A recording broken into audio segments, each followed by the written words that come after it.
call Kwahu Government Hospital. Yeah, no, I work for Mantam no emu Kwahu South.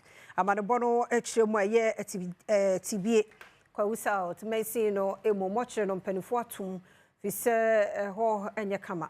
Emu nsem Kasee no edeba.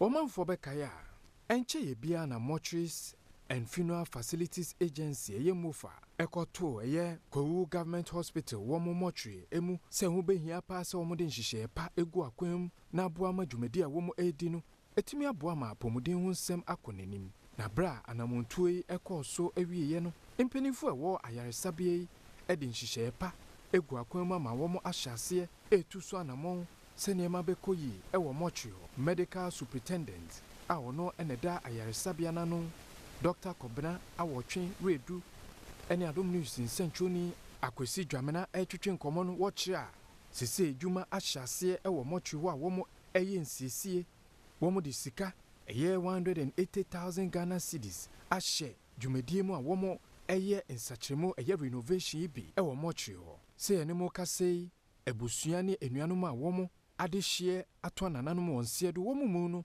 enya ade a womo betimi ede akosa mortuary esanse nsiesie egusu ekoso